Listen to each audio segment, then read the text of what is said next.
Every weekend since we graduated from college, we've been playing football, either Saturday or Sunday. Oh, nice. It's my favorite thing to do in the whole week. No sport in India is a profit-making endeavor. And no sport in India is given enough money. And the skew between cricket and all other sports is so deep and wide that it just becomes uneconomical or uninteresting for people. In Jan of 2014 or December 2013, my boss actually said we may shut down the India office because the fund is losing focus on India and so you may not have a job. Here I am bringing 40,000 rupees home, even that I'll lose. The idea sparked to do something in Ayurveda somewhere at El Capitan. No, I won't say it sparked at El Capitan. The idea for Ayurveda and doing something in Ayurveda sparked when I was 15 and a half. My dada was an Ayurvedic doctor. I grew up with juvenile bronchitis. I suffered from asthma. Family's been in Ayurveda for 150 years now. My dada cured me by the time I was 15 and a half, and I went to Ambani. In the first year, I became captain of the school cricket team. I wasn't a great cricketer, and we had a very small team. We only played 4 matches in the history of the school. But because I was the most sincere, they made me captain. But for me, that was a turning point where it said Ayurveda gave me back a part of my life and I wanted. Then times in college actually, seeing yoga being repackaged, yoga mats, yoga gyms, yoga apparel, Lululemon. So I remember calling my dada from campus and saying, it's amazing that yoga is global. It's not so amazing that Indian companies haven't taken yoga to the world. We can't let the same happen with Ayurveda. So the seed was sown then. There was always conversation about it in the family. My dad actually wanted to do what I did.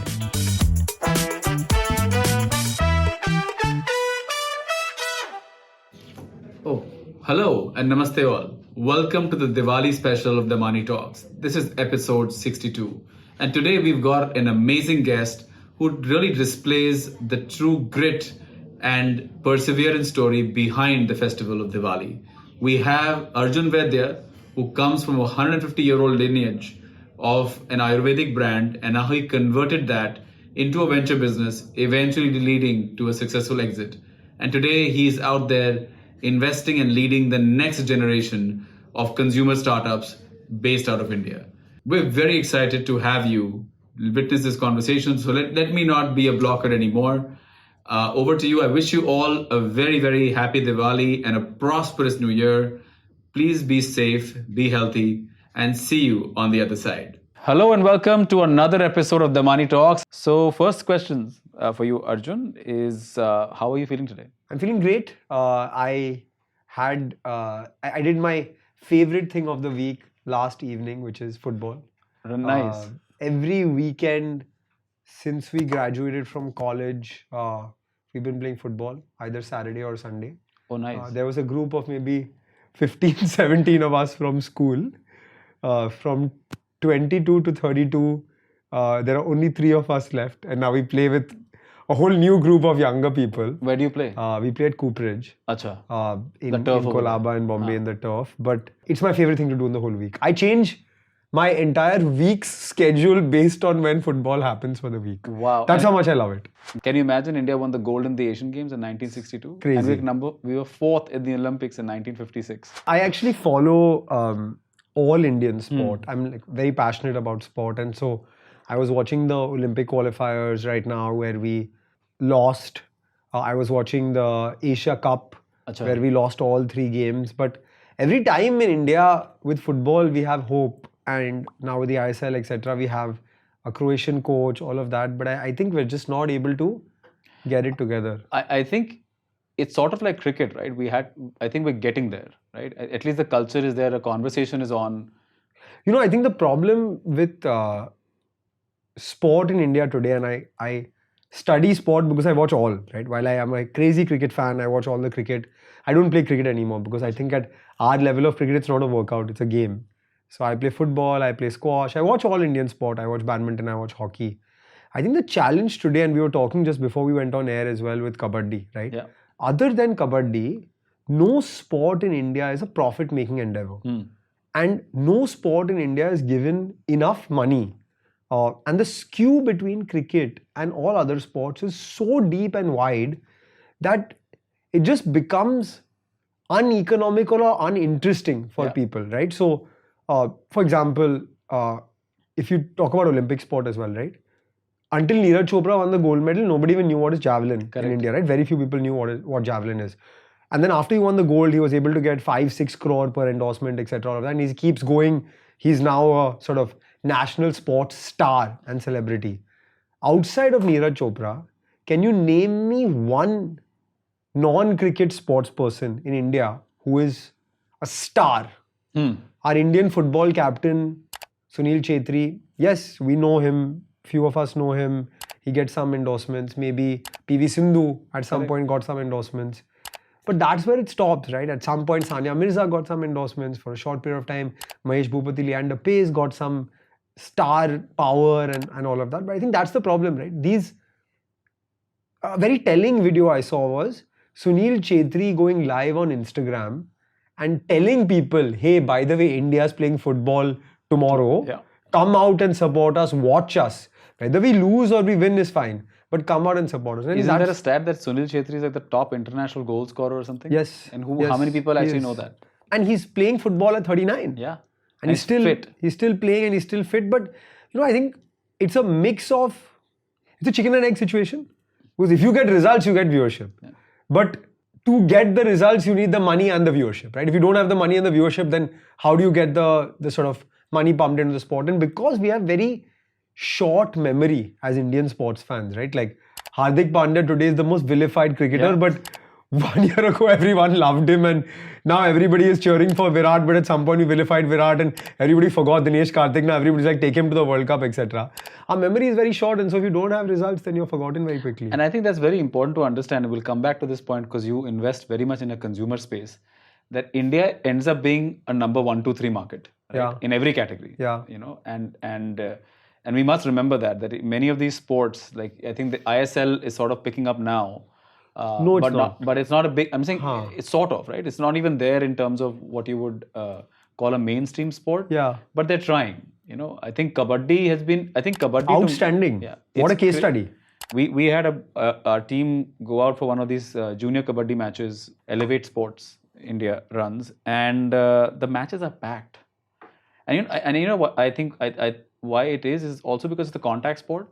It's a short game. The format. Yeah. It's the new format, the TV format they created was very interesting, right? As opposed to the old format with which Kabaddi was played. And 20-minute slots. That's 20 minutes, 2 quarters, two halves done. That's it. And I think that really makes a big difference. Also, the way they brought in all these lights and stuff, the production value has been really high, but also made economic sense. Because, in a day, in one set, that as they would call it, or that set was set up, you can probably run 10, 12 matches. So your cost per match is very cheap. Low. And one stadium, one location, unlike cricket and football, no maintenance to be done during it, no groundsman, no groundskeeper. It's all of these things make a difference. And it also has a bit of, it has a bit of a gentlemanly feel to it, because in Kabaddi, there is a whole concept that if somebody claims I've been touched, they accept it. There's very few challenges that happen. It still has that relatively old world charm to it. And see, at the end of the day, you have to think about the nuance of India as well, right? So it's a sport that we can be good at. Like, whatever we do, however hard we try, we're not going to be a top 10, top 20 rugby nation ever, right? We're just not built to be that good at rugby. And so, I've started playing a lot of this paddle and pickleball. I don't know if you've seen I've heard these sports, right? So I obviously enjoy playing the sport. I'm a squash player for 20 years, so I like playing the sports. But someone asked me, you keep playing all these sports and all, what's the business opportunity from pickleball in India? And I was like, it's a massive business opportunity because pickleball is the same size as a badminton court. We have lots of badminton courts in India. It's 1/3 the space of a tennis court. It's a 3 lakh capex to make a court from scratch or just put a mat on a badminton court and bring the net down. And by the way, anyone from the age of 10 to 70 can play. It's not hard and easy, it's easy to play. And India as a country, at least I feel, is a walking nation. We are not a running nation, right? Everybody is, Decathlon numbers show this. Decathlon will do FY24 some 4.5 to 5,000 CR. It's not a small business anymore, right? It's a business to take notice of now. And what is Decathlon? Decathlon is your first pair of running shoes, your first pair of socks, your first pair of workout shorts, your first workout tee, your first squash racket. It's not the most expensive, but in 250 rupees you get a workout tee and you take that for a morning walk. Then from there you graduate, and now I'm a marathon runner, so I buy Brooks shoes and they cost 12,000-15,000 rupees for a pair of shoes. But the first pair of running shoes will be 2,500 bucks. You try it, right? 20% of their sales is bikes, cycles. Your first cycle. And also I think the breadth of everything's breadth available. of offering, one space, full family can go, do the shopping, come out, you always leave with something. Every time I go to that shop, I leave with something, which I may or may not need, but I leave with something. So coming to your journey, Arjun, interestingly, both of us cathedralites. Yes. Right? And after that, you went to Dhirubhai, and then you went to Brown University, did your BA in International Relations, Affairs and Economics, and you were also part of Omicron, Delta, Epsilon. Both of us were part of it. Very interesting to finally meet somebody else, at least. Who knows what Omicron, Delta, Epsilon is? And we talked about a bunch of things you did in the US. But interestingly, right after you graduated from Brown, you didn't stay back. You came back to India. Why was that? Yeah, honestly, I made a conscious decision to come back to India. So look, I knew when I went to the US as well that long term I would be back in India for two reasons. One, I'm very patriotic, and so I feel like even if I'm never going to get into the non-profit service government sector, I don't see myself ever being in that space. But even if I'm in the for-profit space, I feel like we have opportunity that other people in our country don't have, right? We have exposure, we have access to knowledge, we have access to information, access to foreign education, which less than 1% of our country has. So it's our job to come back and add some value to the economy. It may not be in the more cliched service side, and that's not for me, and I'm very honest and open about it. But that was one reason. The second reason was honestly like, I saw the writing on the wall as well, right? That this is where the opportunity is. If you spend time in developed markets, you realize that all the problems are solved or almost solved, right? But here in India, there's so much left to be solved, to be done. And I think there was one more realization which happened because I come from a family of entrepreneurs. My dada was in some way, he was a doctor, but in some way he ran his own clinic and his own business. My dad runs his own business as well. And I realized the nuance of doing business in India, the way to do business in India is very different from anywhere else in the world, right? So my dad used to keep saying, if you go for 4 years to the US, and I went to Brown and it was the best 4 years of my life. Outstanding experience, great 4 years, had the best time of my life, made the best friends, studied a little bit, but had great out of class experiences as well. And so he said, you're going to have those 4 years in the US. You're going to love your time there. Then you're going to work 2-3 years in the US. Then you're going to do an MBA for 2 years. You come back to India 8 years later, 9 years later, you're an NRI boss. You are going to take a lot of time to adjust. So why waste those 9 years? Come back after 4 years and actually start work, right? And so I feel like a lot of my friends at that time stayed back in the US 1, 2, 3, 4, 5 years, whatever that time period is. But 90% of them are back now. I see. It was a number like 80% or 75% stayed. But now most of those guys have come back to India across from 2013 when I came back to 14, 15, 16 to now, right? Over various waves, people came back. There was visa issues in the US. Those people moved to the UK. There was visa issues in the UK. Those people came back to India, etc. So they didn't try Canada. Through all those waves, whoever had to come back, came back. Now, when they came back, they had to figure out how it was to live in India again. Right. One of my brother-in-laws actually came back to India after 12, 13 years. And it gets to you, right? The pollution, the traffic, the slowness, I think, in many things. Chaos. For me, there's excitement in all of this. Like, I am unperturbed by traffic. I am unperturbed by noise outside my house. Like, there is metro work going on outside my house. But I'm immune to that noise. I don't even hear. No, I don't even hear the noise anymore. Some people come to me and say like, how do you manage? How does your kid manage with all this noise? I'm unperturbed. I don't care. People are like, you're a runner. Where do you run? I'm like, on the road, on the street, outside. What about the pollution? What about the heat? No, I'm unperturbed, right? So I think that head start I had onto living in India, doing business in India, understanding the way like, when I was working in private equity after I finished college and then I started my own company, I remember going to my dad like 3 months and saying, hey, I started this company and all, but I can't launch my product. He's like, why, what happened? I'm like, I don't have plastic bottles. I have my product ready, I have my capsules ready, but no one's giving me plastic bottles. He's like, what do you mean, just call them? I'm like, yeah, I went to an India Mart, I found 10 vendors, I emailed all them, nobody's replying to me, what do I do? He said, dude, pick up the phone, call them, send them a WhatsApp, and if it doesn't work, show up at the office. And I was like, no, come on. This is not real, right? Like, this doesn't work. He's like, chal, I'll do it for you. He said, give me the vendor's number from India Mart. He called the vendor at 8 p.m. and said, मैं कल आ रहा हूँ, bottle चाहिए. And he took me there to the bottle vendor. We sat down, then we closed the deal there. And that is when I realized actually that traditional way of what we did in the West and what we did in our Email se final kam ho job, jayega. email bhejo, aa jayega reply, 3 ghante mein chalao. No. So in Dr. Vedas actually there was a thing, if someone came to me and said, yeah, I followed up with an email and nothing's happening, not acceptable. You followed up with an email, written a WhatsApp, written to the guy on LinkedIn, call the guy and sent him an SMS, then it's a follow-up. Otherwise, it's not counted as a All follow-up. 5 at the same time. All five means it's completed and the person is in not fact, I responding. just believe today following up on email is It's just not relevant. Yeah, Not I mean, relevant. there is just so much spam out there. I doubt anybody. You know, now I feel like WhatsApp is also spam. Definitely, I can't reply. Well, I can't LinkedIn also has become like that. So what to do now? Yeah, call. Call. Back to calling. Even there's a lot of spam on that. You know, some people SMS me now. I can't write to you. I can't get through your WhatsApp. It's probably flooded. Drop me an SMS. And I check because all the bank Correct. things That's come so on right. SMS. So I now SMS. But you know, I also feel, and to your example, because I got back to India in 2011-12, right? And this was before the current government and the gradual opening up of or ease of business that has happened.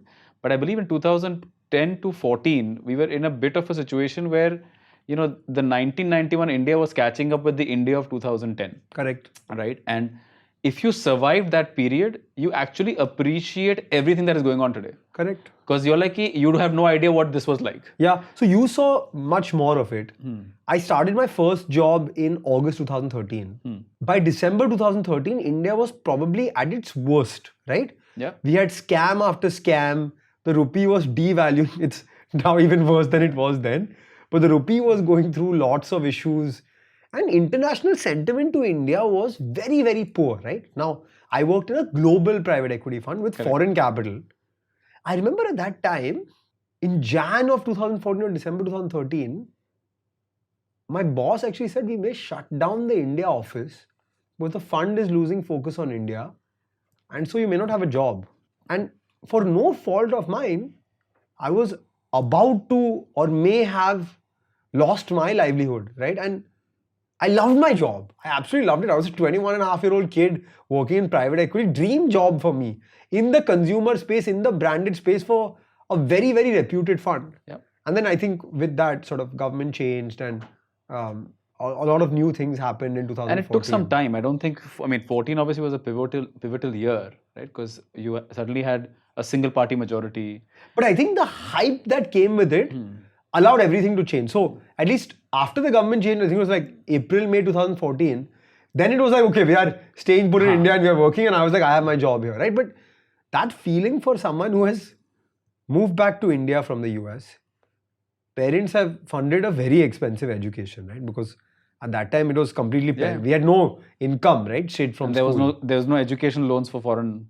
There were roundabout ways to get it, but we didn't. I'm fortunate enough that my parents paid for my education. And then I didn't, actually, because I was in private equity and I didn't study finance undergrad, I didn't get a job. I got a 40,000 rupee internship. And then I'm like, boss, my parents spent so much money on my education. I came back and took this 6-month internship, hoping and praying that it converts to a full-time job. They've spent whatever, X hundreds of thousands of dollars on my education. Here I am bringing 40,000 rupees home, even that I'll lose. And that feeling of fear was something I've seen. And so while we hear a lot of people who say there's lots wrong with our country, and I'm not saying that we are a perfect, we are a finished product, right? Correct. Still a work in progress. But after seeing that time, you really appreciate what we see around us today, right? And exactly my point, right? I think in many ways, the people that are coming back today, and we've just hired a few people that are joining us from the US, and I've already started shipping them books saying, listen, before you get here, read the Companies Act. Before you get here, understand the AIF Act, understand all the changes that have happened. So you start understanding that this is not a finished product, like you say, and that you're not going to come here and set the world ablaze right away. There's going to be a huge and a steep learning curve between the US and UK markets in India. And it's not going to be emails and founders or even legal professionals being reasonable, because that's not what they're used to. They're not used to the kind of culture you come from. So you have to get used to what it takes to do business in India, but we'll get there. But I'll tell you, I had a very close friend of mine, Lucas Davies. He went to Brown with me undergrad. He's actually His dad worked for one of the UN agencies, I think it was the World Food Program, and so he's born in Delhi. He's a half Danish, half American guy who grew up in Africa.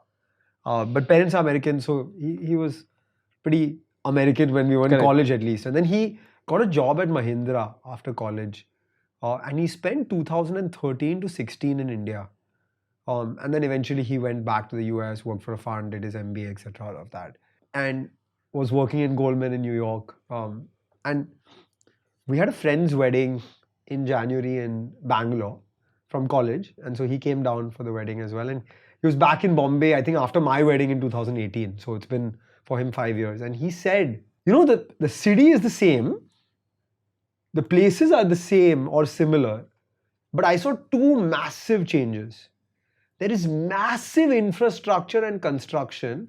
And Bombay has a skyline. And it truly has a skyline, right? We've lived here all our lives, and so it just sprung up around us. But sometimes when you look out your window, like, is this my city? Like, is this where I live? If you're driving back on Bandra Worli ceiling, you can see the Atal Setu. Yeah. Atal Setu. If you come back to Bombay via Atal Setu, you see the skyline, right? You're like, wow. And then he said one very interesting thing. He said, there is so much, and he was here for 2 nights before we went to Bangalore. He said, there is so much opportunity I see in this place. You can literally shake this city and money will come out of it. And that is really, while there is lots of chaos, I think navigating the chaos and finding the calm as well as the opportunity in the chaos, that's the secret sauce to most successful people in India. Because if everything is set and everything is complete, then what else is there to do? And then you're going to get subpar returns, right? Correct. Yeah. Correct. And so El Catetan is where you spent almost two and a half years. 2.5 years, right? And the idea sparked to do something in Ayurveda somewhere at El Catetan. No, I won't say it sparked at El Catetan. The idea for Ayurveda and doing something in Ayurveda sparked when I was 15 and a half. So, my dada was an Ayurvedic doctor. I grew up with juvenile bronchitis. I suffered from asthma. Family's been in Ayurveda for 150 years now. Everyone but my dad is an Ayurvedic doctor, all generations before. Really? So, I'm the 6th generation Ayurveda in my family. And our last name, actually, Vaidya means Ayurvedic doctor. So, we are Mehtas. I see. Very few people know we are also Gujarati. My great-grandfather changed last name in the 20s for profession. Vaidya, Ayurvedic doctor. I grew up with juvenile bronchitis. I suffered a lot. And I couldn't do a lot of things that normal kids do, right? So, Coke, Limca, Fanta, Sprite, ice cream, not allowed. Never had. Achha. I got a taste for ice cream when I was 13 years old, and I have no taste for Coke, Limca, Fanta, Sprite, because by the time I got to 13 also, my parents were like, there is no value only in trying. Chhod de. Like, there's no point. And I'm thankful that I have no taste for aerated drinks, because I've never had a taste for aerated drinks. So, my dada got me on Ayurvedic treatment, and I think outside of this food, also cricket and football I wasn't allowed to play. Because the cricket grounds and football grounds we have in Bombay, there's no grass. Correct. It's only mud and dust, right? And that was Lots very of bad. Dust, yeah. Very bad for an asthmatic. So I was playing golf and squash. And a kid with a hand-eye coordination problem at age 7 trying to hit a golf ball is like a bad idea, right? So my dada cured me by the time I was 15 and a half, and I went to Ambani. In the first year, I became captain of the school cricket team. I wasn't a great cricketer, and we had a very small team. We only played 4 matches in the history of the school. But because I was the most sincere, they made me captain. But for me, that was a turning point where it said Ayurveda gave me back a part of my life and I wanted. Wow. Then times in college actually, seeing yoga being repackaged, yoga mats, yoga gyms, yoga apparel, Lululemon, Whole Foods, all of these things, right? I said, hey, there is something here that's very interesting. Even Bikram Yoga was quite big, right? Bikram Yoga was big, and just like I was enamored by Lululemon. Achha. $8 billion company building off modernizing what India had traditionally, but we have nothing to do with the value there, right? Like no Indian had any value creation from Lululemon. It was an American company that repackaged what we had. So I remember calling my dada from campus and saying, it's amazing that yoga is global. It's not so amazing that Indian companies haven't taken yoga to the world. We can't let the same happen with Ayurveda. So the seed was sown then. There was always conversation about it in the family. My dad actually wanted to do what I did. Achha. But my dada was a doctor, and doctors and businessmen don't see eye to eye. So my dad tried to do offline distribution of my dada's products, and he lost money for the first time because he did a TV ad on DD in the late 80s, and he lost money, and he's like, doctors don't lose money, I'm not doing this business thing that you are saying. So actually the turning point for me was my dada's passing. The moment he passed, I said, I made him a promise. I'm 24 and a half years old. The least I can do is give it a shot. And at the time he passed, actually, we had a large IP of formulations, like 100 plus proprietary Ayurvedic formulations. A very large Ayurvedic company, very well-known company, offered a friend of my granddad who came to my dad, and my dad said, if someone does something with it, it's my older son, so talk to him. And at that time in 2016 or 15, 2016, they offered me 6 crore cash. 2016. 2016, 6 crore cash for the formulations. We'll buy all the IP from you, transfer all the knowledge, transfer all the technology, and thank you. We don't want you. The brand name stays with you though. Brand name Thai nahi. Acha, Thai name. Okay. So Dr. Vaidya's was my dada's name, but he ran a clinic under the name Dr. Vaidya. So brand ही नहीं था, distribution नहीं था, कुछ नहीं था. Got it. They didn't want the brand name either. I mean, there was no brand name, right? It was a doctor who had some 3,000, 4,000 patient database. And that was Dr. Vaidya. And then I said, if this is being offered to me, worst case, 1 साल बाद यही मिलेगा. And it's not bad money. It's decent money. 2016 is good money. And I was like 24 and a half, 25 years old. For me, it was like, boss, I hit the jackpot here. But I said, if this is the money being offered, clearly there's some value here that maybe I have to go and unlock and see. And so, worst case, I'll get this value after 1-2 years. Maybe half of the value. Correct. Maybe 3/4 of the value. Kuch to milega. I mean, there's some value in these formulations, right? That they can't go out and reverse engineer in one day. But I made my dada a promise. I want to take forward his legacy. If it skips my generation, it's dead. Correct. And it's a rich legacy that'll die. I am patriotic. I care for what our country has to offer. Let's give it a shot. And that was the turning point for Dr. Vaidya's. Wow. And when did you get the seed capital to start? So my granddad operated, he was a very famous doctor who had like 350, 400 patients a day coming to his clinic. He had 12,000 patients a month trying to buy a post. And so he had reserves in the company. Acha. He had created a private limited company to run his clinic Okay. practice and a manufacturing facility which was Ayush approved. Pre-Ayush was FDA, eventually Ayush approved. So And where was the factory? Silvassa. Acha. So it was quasi small industrial clinic, right? Got it. Doctor with clinic with a quasi setup that looked like Let's call or it could- niche in VC trans. It Niche setup. means it in some way, shape or form could look like a FMCG or a products company, but not yet there, right? Like formulations थे, थोड़ा manufacturing था, factory में 6-8 लोग थे. That was the setup I inherited. But there was 4 CR of reserves in the company. And so my dad said that this is the capital that your dada has left behind for you symbolically. Whatever he has kept in the company. Now, he may have taken out money over the years from the company, he may have dividended out, salary, whatever he may have done, right? But whatever is notionally left seems to have been left for the future of this company. So that is what we are giving you. 4 crores is a lot of money, but never come back to me for a rupee more than this. This is what's left for you, this is your destiny. Start with this, put it in fixed deposit, earn interest, work with that, whatever it is. This capital is the only capital we are giving you. Okay. So 4 crore, a lot of capital that prevented the seed round dilution, which today maybe 20-25%. At that time, you would raise 4 crore for a early stage company, you give 40%, Yeah, 50% more of than your that company probably. away, right? So it allowed me to So what's the first thing you did once you decided, okay, I'm going to start, and you quit L-Catet and you started this in something like October of 2016. Yeah, so I quit early 2016. Officially started October 2016, but by the summer of 2016, we were ideating, planning. Or earlier we were ideating, planning, but I started work on. First thing I started doing was I said, okay, I've inherited these formulations. Let me go and figure out what these formulations are. Got it. My dada, when I was a kid, used to keep telling me, Aaj factory. Dada used to go every Saturday to factory. He took a 6 a.m. train from Mumbai Central to go to Silvassa. I think a 10, 12, 13-year-old kid is not waking up at 6 a.m. on a Saturday. It's not happening, right? Never been to the factory in my life. Oh, wow. So it was rediscovering all that my dada had left behind. I went to the clinic. I spent time there. I met all his team. I went to this factory which had my photos all over. Because at some subliminal part of my dada knew that at some point I'll take this on. Okay. And it was a surreal feeling, right? Dada's passed 6 months back. I go to this factory. In a mezzanine floor, he has a small office desk. And in that near that office desk is just photos of me. Meaning like, it felt like a little bit eerie and creepy also, that in some way, like, he actually knew that I would do this, right? And one very interesting incident happened. So, like, Dr. Vaidya's was clearly not a famous company in 16 and 17. But by 21, when we sold the business, it was quite a famous business. So that time I used to post on LinkedIn. In 2020, I started posting on LinkedIn. 2021, I posted a story about my granddad on LinkedIn and what he taught me and why I took forward his legacy and what we did with it, etc. All of that. I got a DM from a senior finance leader at Tata saying, "You don't know me. I was at your granddad's funeral. I know everything about you, boss." And he sent me clippings of my Dada's obituary in Times of India that honestly my family doesn't have.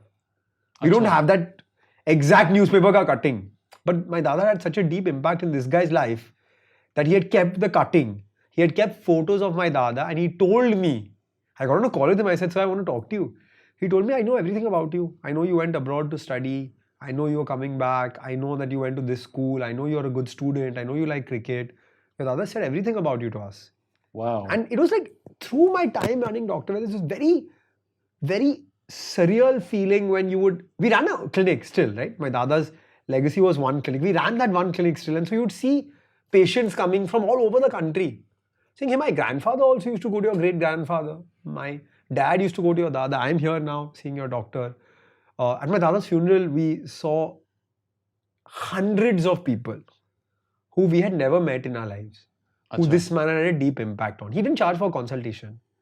So he was very clear, you only pay me for the medicine that you buy from my clinic, but didn't charge for consultation because income status should not prevent you from coming to the clinic.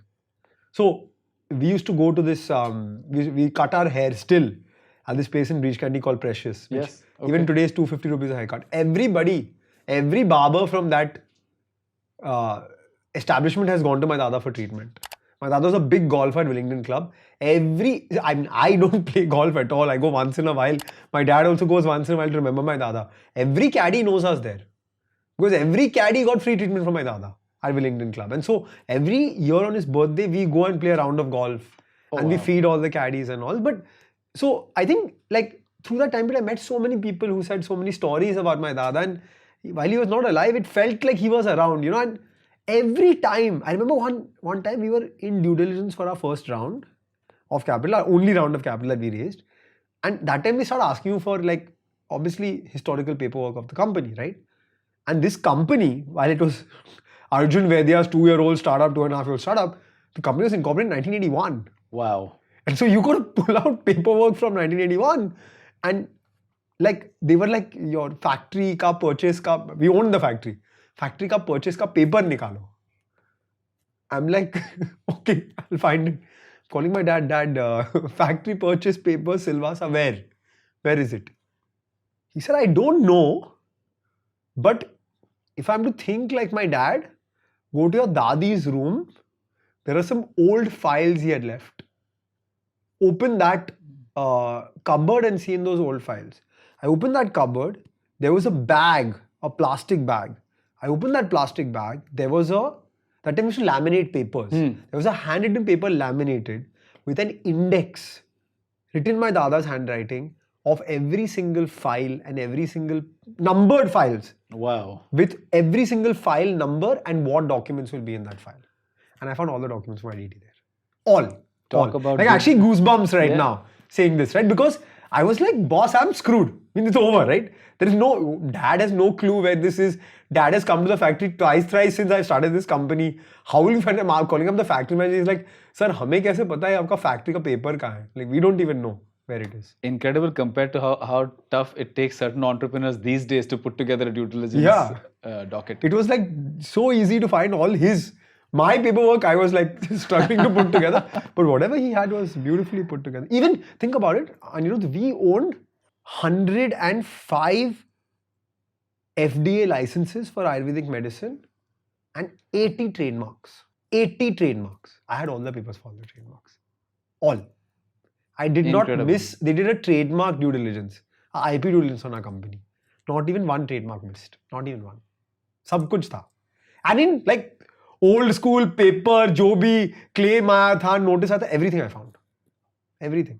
And so when you started Dr. Vaidya's, now you were going to make it from a clinic into a proper brand. That was the intent, right? The scale. What was the problem you were trying to solve? Look, I think my experience in the US said that Ayurveda needed to be new age, right? And need to be repackaged and rebranded to appeal to modern consumers. Our parents and grandparents, if you ask them what is the biggest component of Chyawanprash, they'll tell us it's amla. If you ask them what goes into an Ayurvedic hair oil, they'll say bringad. We don't know that. Right. And so, though I come from an Ayurvedic family, the modern consumer has lost touch with this Ayurveda. And so, my job was to take ancient science of Ayurveda, repackage and rebrand to appeal to modern consumers. And so, actually, someone asked me the other day, how was the journey of doing R&D at Dr. Vaidya's? I said, amazing, I didn't do a thing. I did zero R&D. I only changed the form factor of one product. We had Chyawanprash capsules. I moved them from capsules to toffees for kids. I kept the capsules, but I moved them to toffees for kids. I did not touch a single formulation. I just repackaged, rebranded, and created a new story towards all the amazing IP my Dada left me. And what was the story? The story was that Ayurveda looked boring, old style, and poorly packaged. It seemed like something that wouldn't come into your life. Correct. But hey, if you are a 25-year-old going out on a Friday night and you need to be functional on a Saturday morning, I have a hangover cure for you. And if you're a kid who hates having Chyawanprash, I'll give it in a toffee form, etc., etc., etc. Like that, we had tens of hundreds of products that we launched in our journey. And then you scale that into also e-commerce? Is that one something? So we went offline, Acha. failed miserably. Then I convinced my girlfriend, who was in the founding team at Nykaa, to join me because I said, offline to nahi hoga. She said, why don't you try online? I said, I don't know online as well as you do. Come join. We got engaged summer of 2017. She joined the business. November 2017, we decided we are not good enough at offline, shut down that business and started online. And Dr. Vaidya's, till I sold the business. Was there a precursor that you had to get engaged before she could work? No. Okay. No. I think it was not a precursor. I think it was just the way things happened. We got engaged, and then at the time we got engaged, so she had worked at Nykaa in the founding team, and she moved to impact investing. Acha. And then she wanted to do something, but she didn't have the guts to be an entrepreneur herself. She wanted to do a salad idea at that time, which in hindsight could have been a good idea. So then my dad needed some help, her dad needed some help, and I needed some help. And so everybody was trying to woo her to join their business. But then eventually she chose Dr. Vaidya's, and I think that was when we went online was the turning point of the company. From there we did quite well. So now obviously 2017, still online was not deep penetrative. I think this was GST was 18, right? Yeah. And so you're talking pre-GST days, shipping things between two states, better to ship it to Dubai and ship it back. Correct. Right? And you're talking about Geo Geo is also not big by then, right? It was sort of taking off. 2017 November we launched. We didn't hit fire until 2018. So I think the good part about the market being nascent was we had time to figure things out. And because we had time to figure things out, it took us 1 year to learn online business. Shopify, WooCommerce, Google advertising, Facebook advertising, warehousing, logistics, customer service, all of those nuts and bolts of e-commerce business, right? And then we hit 50 orders a day in November 2018. Okay. By this time, GST was implemented. By this time, players like ShipRocket existed. By this time, there was e-commerce deliveries happening in the Northeast, in Kashmir, etc., all of that. Because our focus or our customer base was 82% outside top 10 cities. And so we needed to have logistics available into these. We hit 16,500 pin codes at Dr. Vaidya's. We needed to have logistics available. And so November 2018 was, I think, the turning point for us, because that's when I started saying, ki, yaar, like as an entrepreneur, you always dream and believe in your eternal optimism, etc., all of that. I started seeing that actually there's a business here. Okay. 50 orders a day, single branded website. Today, everyone will say 50 orders a day, what's the big deal?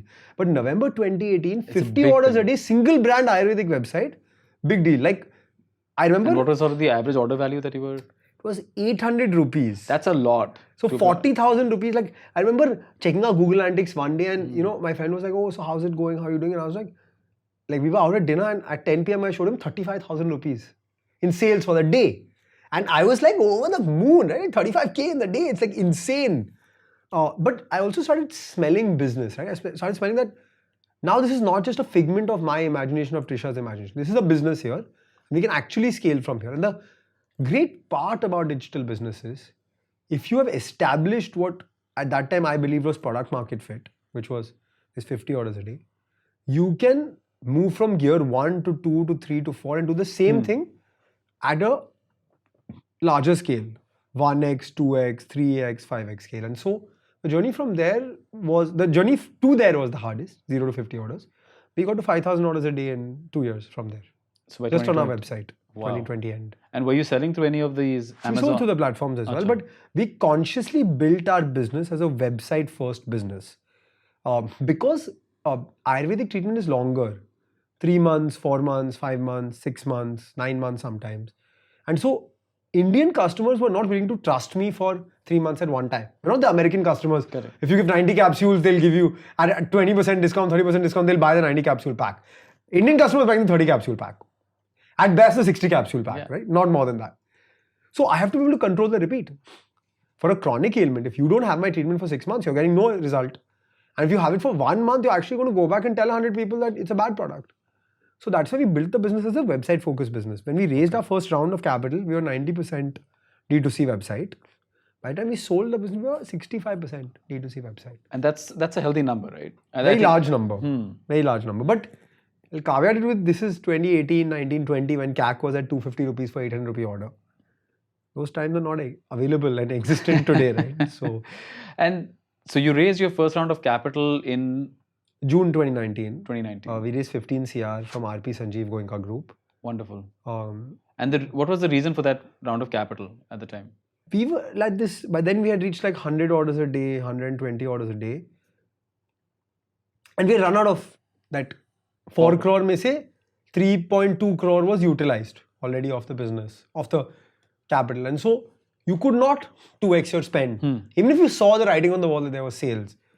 And so we knew what we needed to spend on. We needed to build a team. We needed to work on brand marketing, which we had not done.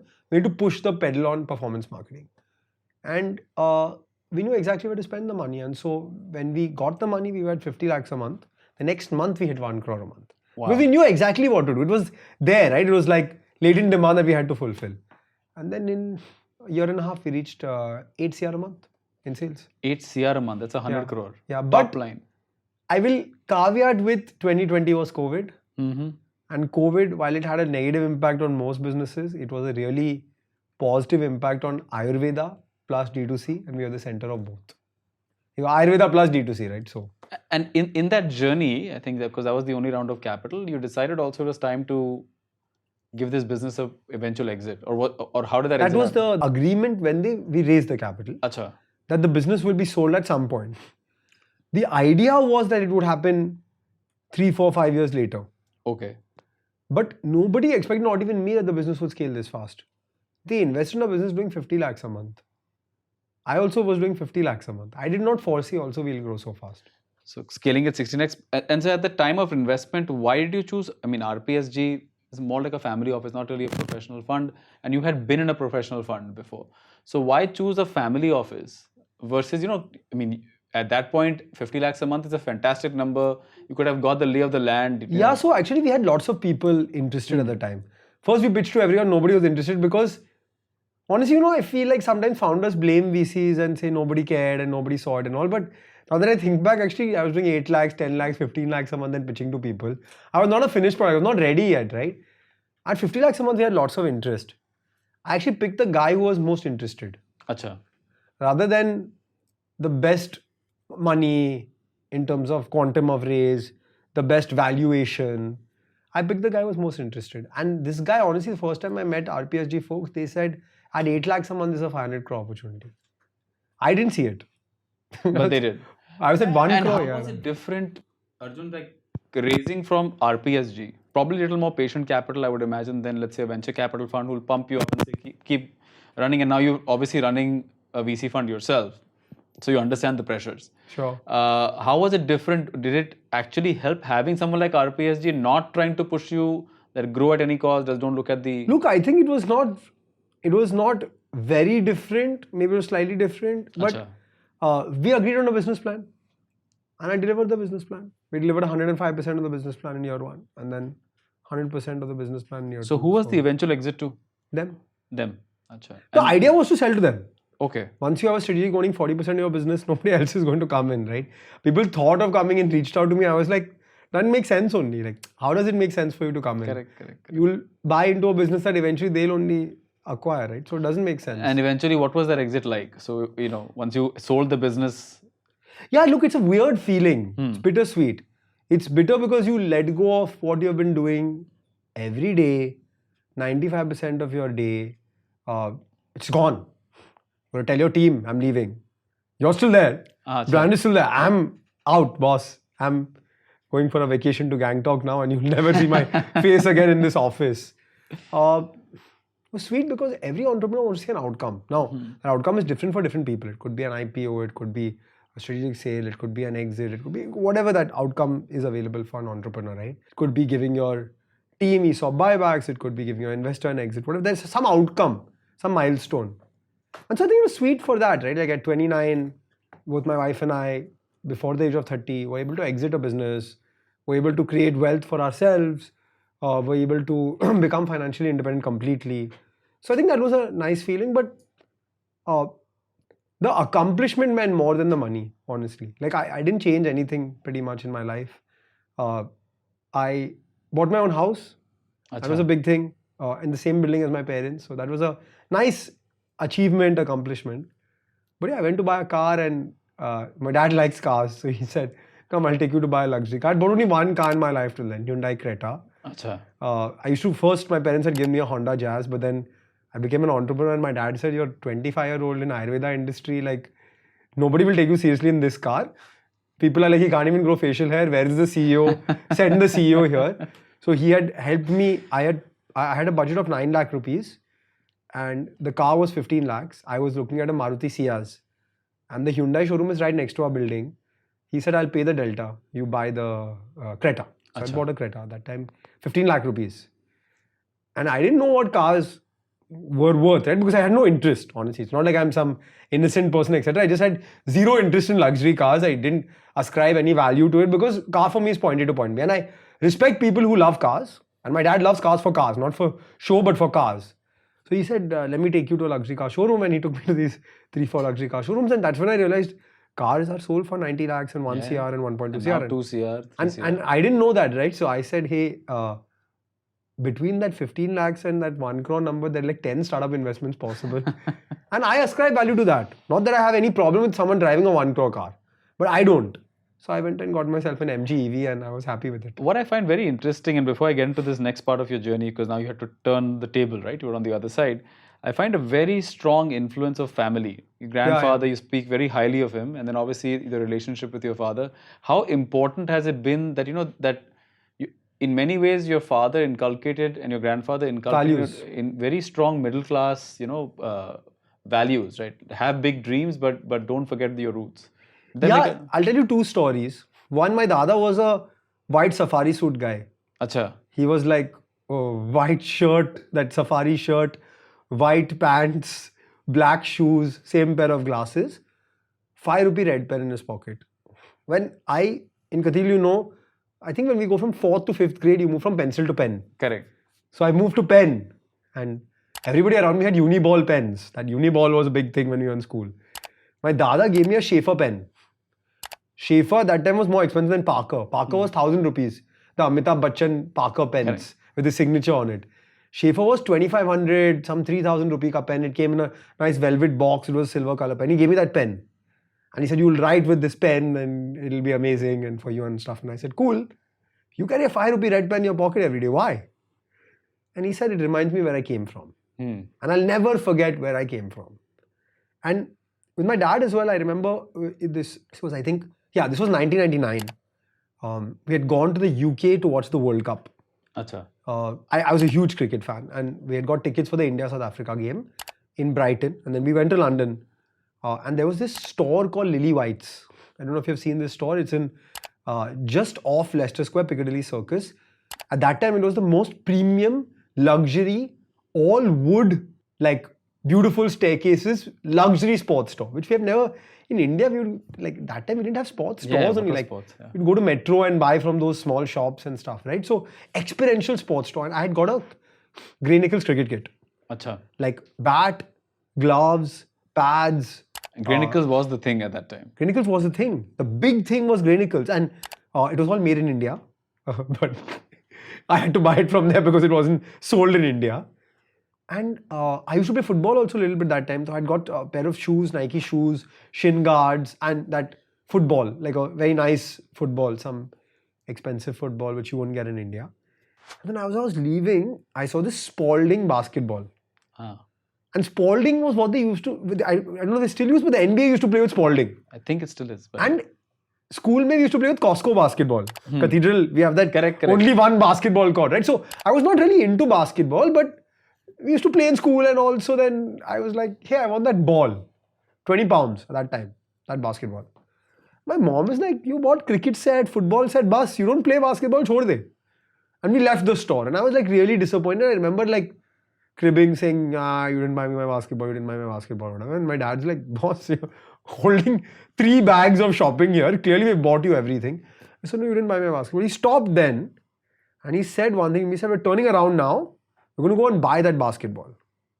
But we can afford the basketball today, so we're going to buy that basketball. The day we can't afford the basketball, and in business that day may come. True. Never ever show me disappointment.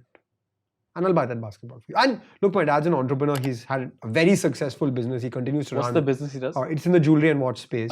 Called the Rose Group of Companies. It's, in our words, bootstrapped, debt-free, profitable business from day one, and continues to be. And honestly, a lot of the life that I had was because of this business. But he's had his share of ups and downs in his career as well. As any entrepreneur would. As any entrepreneur would, right? And in those times, I think, like, he made me realize that you have to accept those parts of the journey.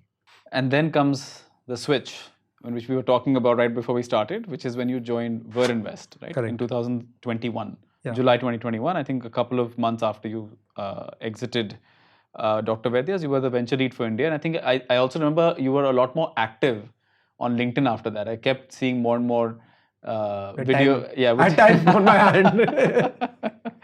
So how did that whole relationship start? Yeah, so look, I think when we sold Dr. Vaidya's April 2021, I had no idea what I was going to do in life. I remember we had booked a one-way ticket to London, June 2021. Trisha, after graduating Warwick, she had worked at Goldman London for 3 years. So she always had the enamor to live in London, right? And so at that time I said, like, now we have nothing. Nothing holding us back. No responsibility, no kids, nothing in life, and no business, nothing. Let's just take a one-way ticket to London and figure it out. And your visa allows you to stay for 90 days, then you go to Europe somewhere, come back, well, we'll see. Let's go and see how life is. Second wave hit, couldn't go to London, moved to our house in Alibag. Because that's the only place you could go at that time, right? And we're just figuring out what life was, etc. And I didn't know this whole world of early stage investing. I had not principally and consciously not made a single investment in any startup while I was running Dr. Vaidya's. No, that's my view. A lot of entrepreneurs who are also founders running successful companies invest, but I thought it was too distracting. I'm also not a multitasking kind of person, right? So I remember doing DD calls for Shiprocket for 2 rounds or 3 rounds of their fundraise, and I knew there was value they were creating, but I was like, I'm not going to invest in this. I don't know how this works or not. So then we had to learn this world of investment. So we started helping founders pro bono. That led to the creation of a D2C program, which we teach a cohort-based course on D2C, now the largest in India. And then we said, okay, we have some money also. If we have some money, let's invest that money also. So we started angel investing. And through that angel investing journey, lots of funds I reached out to or reached out to me. So I just made a cold call to all the people who are actively investing in consumers saying, hey, I just want to chat and say hello. Like, because after you take money from a strategic, you don't really need to have those conversations with these people, right? And they also see no value in speaking to you. So I was not so well connected in this VC ecosystem and world. And then I met all of the funds and I had a chat with Arjun, who ran the private equity business for Verinvest in India. And it was a general call, which got rescheduled a couple of times. And honestly, there was no agenda, right? So it was not top of mind for him or for me. It was just a general chat. And he said, look, your vibe matches our vibe. We're thinking of launching a VC business with an ex-founder who's built and sold a consumer business below the age of 40, who still wants to work in life. So that fits what you are right now. Are you open? So I've not thought about it. I never thought I'll get into VC, but I'm open. I'm happy to have a conversation. It looks like an interesting thing. So in July, August 21, we started a pilot saying, let's get to know each other. Let's figure it out. 6 months we spent figuring out what's the model, where should we invest, how should we do it. September, I started going to the office as well. And then they invited me to the offsite in Spain in October 21. Acha. That's eventually when we did our 1 month in London. 3 weeks before the offsite and 1 week after, and realized it's not for us. Love London, but home is here. And then after I spent time with their offsite, actually I realized they're a great group of people who are really genuinely want to do this and really care about. And it's Varinvest actually one family is what you were saying. It's a single family's capital, Acha. but it's run like a fund. Okay. That single family, which is the What's family their that main owns, business? they own AB InBev, Okay. which is the largest beer company in the world. So This Stella is the 3G Artois, capital guys or the Belgians, the Belgians? Acha. the Anheuser-Busch people, Okay. not the. Not the guys who bought that business. There's 3 parts to it. There's InBev, which is the Brazilian business, 3G Capital, and Anheuser-Busch, and then eventually all of those came together to create the entity AB InBev. But they're the creators of Stella Artois, creators of Hoegaarden, so the oldest beer family probably in the world. And so they created this vehicle to invest in beverages outside of beer. Eventually went into food and beverage, and now does all of consumer and retail. But 25 years ago, they started as a VC fund. The AUM increased such that they became a growth stage PE fund. But then they couldn't do VC anymore. And so they decided to create a sub-vehicle called V3 Ventures to do VC. So we have 3 separate funds, India, US and Europe. Okay. Each of us invest in our own geographies, and each fund is run by an ex-founder who's the GP in the fund. And meanwhile, they've also had some really good exits here, right? I think they were part of Sula. Yeah. And I think Very large shareholder of Sula. Yeah. Actually, majority shareholder of Sula at the IPO time. And they sold almost 400 crores worth of shares. Yeah. 8.34% stake. Yeah. And No, then that was just the last last transaction. share- Yeah. last transaction. Yeah. So if I'm not wrong, at IPO we had 50% of the business. Pre-IPO. Wow. of the business. Yeah. And so are you advising them also on the exits part, or how does this relationship work? The relationship works that we work out of the same office. Okay. We have a weekly call where we share pipeline, they share pipeline. Especially in healthcare, because I've done that business before, I do help out on those things. And we openly share our views on things. So there's a company called Lahori Jeera Soda that we invested in. Acha. It's a 10 rupee, 12 rupee Jeera Soda business based out of Punjab. I was very gung-ho for that company because I know the depth of mass premium FMCG. And so I remember being on those calls where they were deliberating. Obviously, I wasn't involved in the investment decision, but I really liked the company and what they were doing. And so we have the relationship where we are sort of a sister concern in some way, shape or form. We share the same parent entity and we work very closely together. How big is your team at V3? 3. 3 people. That's you. Me, we have a VP Acha. and an associate. And how does the decision-making framework work over there? We have an IC, Acha. which largely consists of the senior leaders at Varinvest. And they make... And usually the check sizes are, and how? we write 4 to 30 crore checks. Okay. First round or over a period of time? Well, it could be first round, it could be... So we do from seed to Series A. Okay. So we could put 4 crore and then top up to get to 30, 40 crore exposure in the company. We could also we're currently doing a Series A investment where we're putting 25 crore in the company as well. Wonderful. So that entire journey from seed to Series A. And is there like a fixed amount of capital that you're working with, or is Right it now we have $35 million that we're investing out of. for? We'll be done with it Acha. sometime this year, hopefully.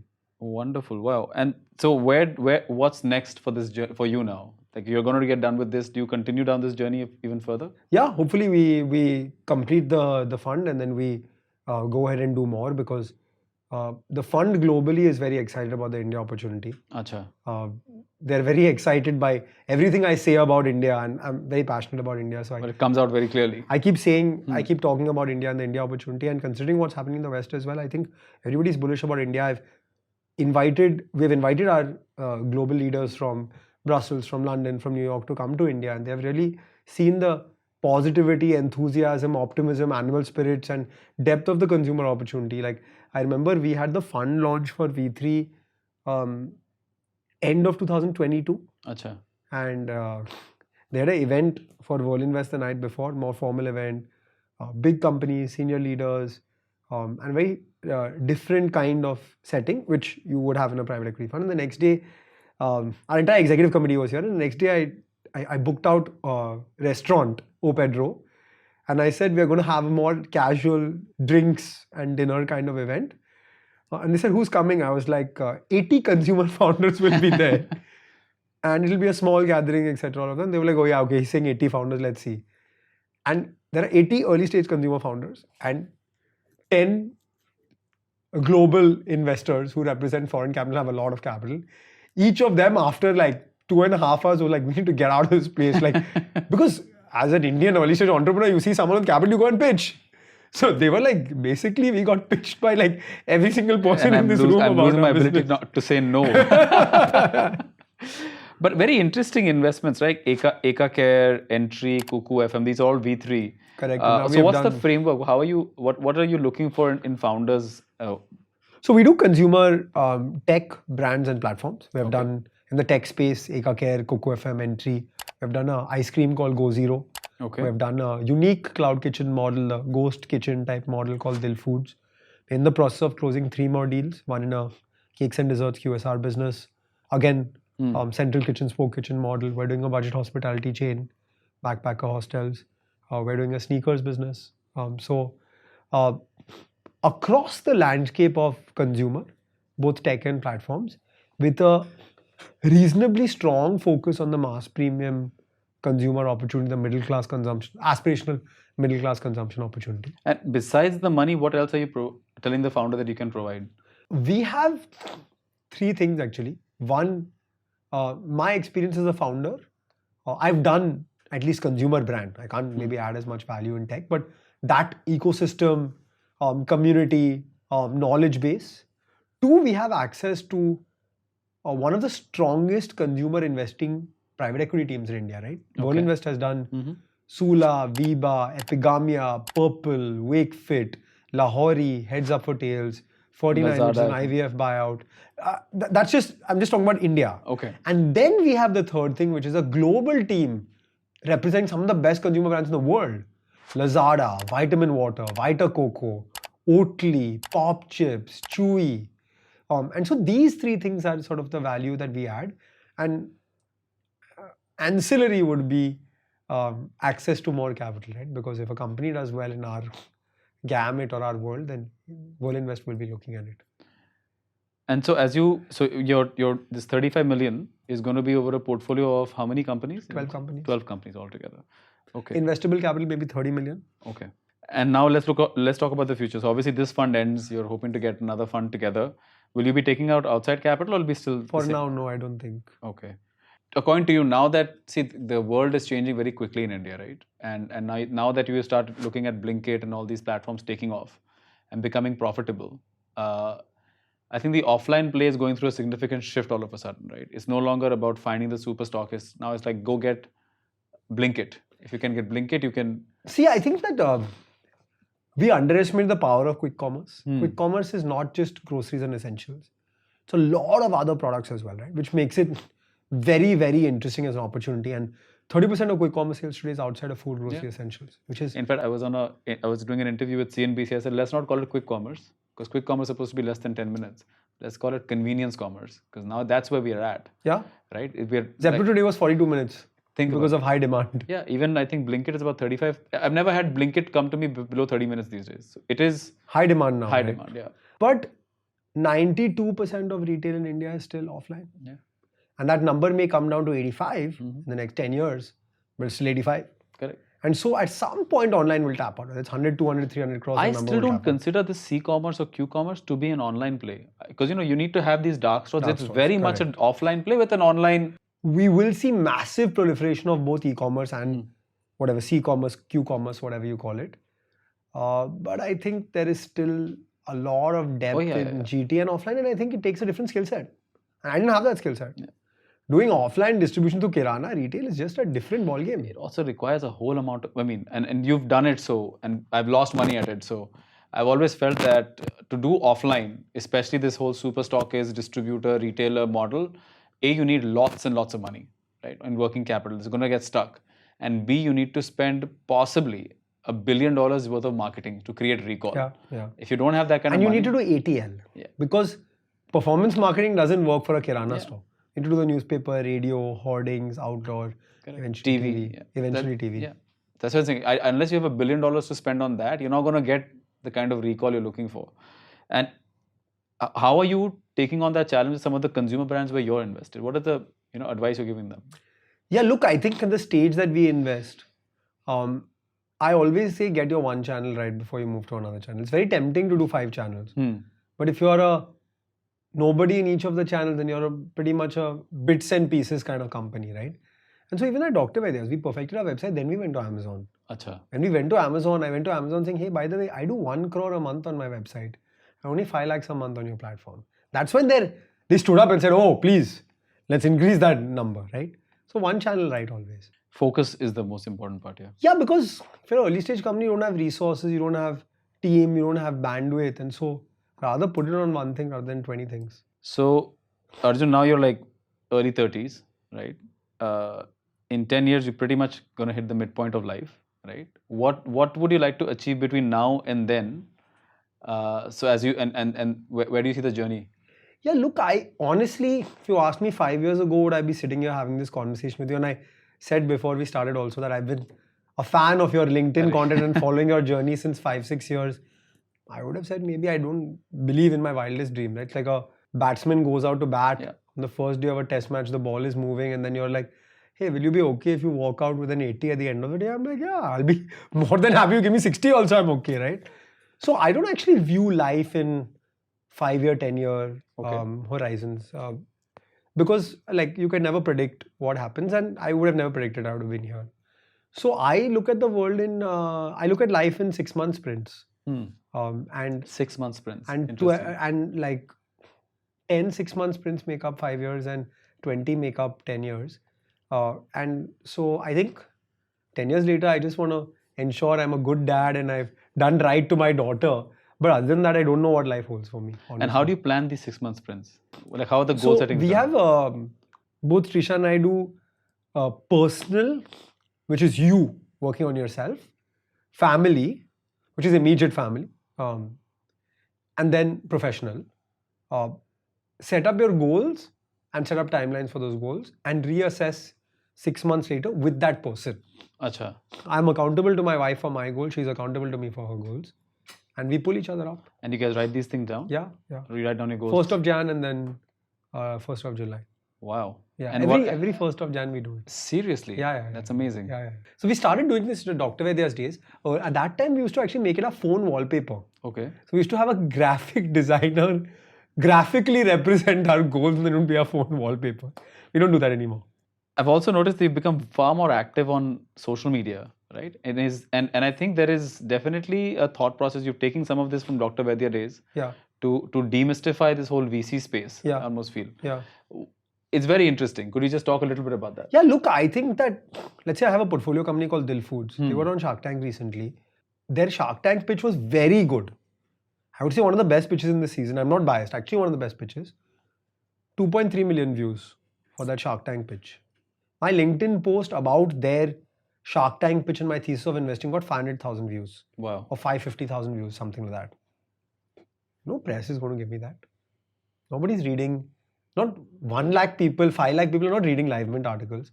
So clearly the world is changing. Our job as VCs is to be top of mind recall in the founder ecosystem. And so I build thesis on Instagram. Acha. My sneakers business, which I'm just going to invest in, I built a thesis on mass premium sneakers, put it on Instagram. That thesis got 100,000 views. 20 sneaker companies reached out to me. I spoke to them and I found this company out of them. Interesting. So you and the guy who we're investing in, after I said I want to invest in you, I went, saw his factory, assessed the business, etc. He said, okay, how much you want to invest? I said 6 crores. He said, aap batao kaise karna? I said 6 crores, 16.7%. He said, okay, paisa wapas kab dena hai? So he didn't even know what is equity, right? And this entrepreneur would probably never reach out to a VC, and a VC would never find this entrepreneur. And so how are you structuring these posts? Like, so I put them on LinkedIn, normal thesis building posts that we do, and then I make an Instagram reel out of it. Very interesting. And do you have a team that supports you? That shoots the videos and edits the videos, yes, but the content is all mine. And that's part of the Ver Invest ecosystem as well? No, I do it on my own. That's amazing. It just helps my work, so we do it. I was actually presenting to our board and I said that, hey, by the way, our thesis pieces over the last 8 months have got 15 million views. Our thesis pieces. A mass premium coffee thesis, our sports thesis. And these are just posts on LinkedIn, or are you posting them on your blog or some sort of a website and then just pure LinkedIn? That is how powerful social is today. Just on LinkedIn and on my Instagram. That's all. So Arjun, I'm sure if I could, I would keep you here for another couple of hours. But it's been a fantastic conversation. I'm so thankful that and grateful that you've really been open about your whole journey, and I really enjoyed the very strong family connect. I think everything else set apart, and it's been an incredible journey for you, and the 15 million views and everything being said, I really like the hardcore, middle class Gujarati family ideals that came through this conversation, and I really hope that whatever you're trying to achieve, that through these next 20 sprints, you really do. And maybe after every 2 sprints, we can have you back and talk about the Absolutely. But that being said, as you know, tradition on the Money Talks is the last part you have to make it through. Excited. Is rapid fire, right? So what we're going to do is I'm going to ask you, I have somehow about 20 questions. I don't know if I'm going to get a chance to ask all of them, but I'll ask you a bunch of questions. Whatever first comes to mind, just blurt it out. And I'm sure we'll learn something along the way, and we can get a little bit deeper into one of these answers.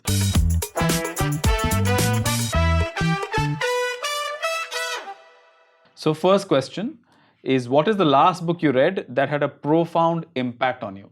I would say not book. The last documentary I watched was a documentary on Netflix called Turning Point, The Bomb in the Cold War. Okay. It's the best Cold War. I'm a history buff. I studied politics in college. The best documentary on the Cold War I've ever seen, the impact of the atomic bomb on the way the world was shaped from 1945 to 2022. So it started from 1945, Hiroshima, Nagasaki, until Ukraine. And I mean, for me, very interesting to see Turning point. way the world, turning point, the bomb in the We'll Cold put the War. link in the comments below. Let me ask you another question. And since you were an entrepreneur, now a founder as well, work-life balance is possible, myth or reality? It's what you make of it. Not possible for me. For entrepreneurs? Possible for someone who can say no a lot and really, really good at prioritization. But I'm not that kind of person. Okay. What's the first action you undertake after waking up? As soon as you open your eyes. Open my eyes. Now it's after my kid is woken up. So I quickly go and brush my teeth and find her.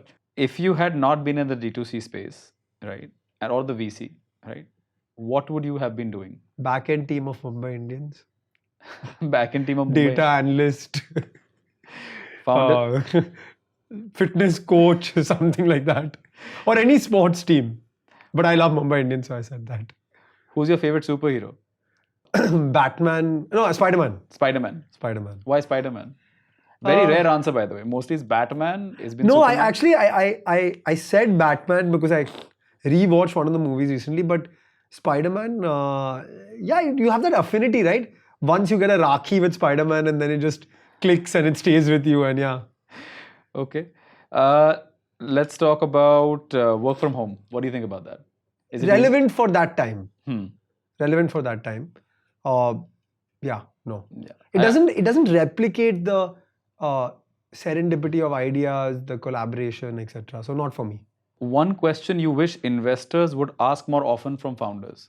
Why are you building this business? Okay. What's your purpose behind doing this? Because I think numbers, trends, market, what's hot, what's not, all of that's fine. But something that's hot today is not tomorrow. Correct. And the founders got to still stick through that time, right? So why are you doing it? What's that passion or the fire that's going to keep you going? Interesting. One thing about the Indian startup ecosystem or venture capital ecosystem, whichever way you would like to go for it, that you wish you could change? FOMO. FOMO. Well, it's crazy, right? It's nuts. Yeah. Stuff just gets broadcasted on WhatsApp, Chinese whispers. That company is not doing 1 crore a month, it's doing 1 crore a day. Cine Blitz for the Indian VC ecosystem, trust me. It would outsell Bollywood now it magazines. exists, right? Ken and Morning Context and...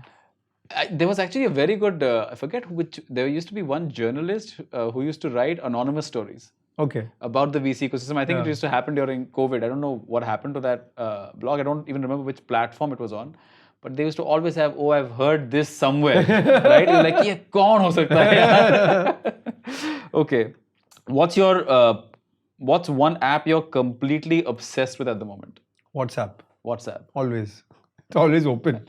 I wish we could do so many more things on WhatsApp. I think this whole meta ecosystem needs to align into one. Yeah. Let's see. what prime tool or strategy are you using for managing deal flow? WhatsApp. WhatsApp. Is that where you're getting deals? Okay, let me ask you another question. Founder wants to come and meet you, right? What are the 5 things that this founder should be prepared to answer because it's going to happen in the first meeting? Yeah, I would say, I said, why are you doing it? Yeah. What's your right to win? Mm-hmm. Anyone can do any business, any opportunity, but why will you win in that space?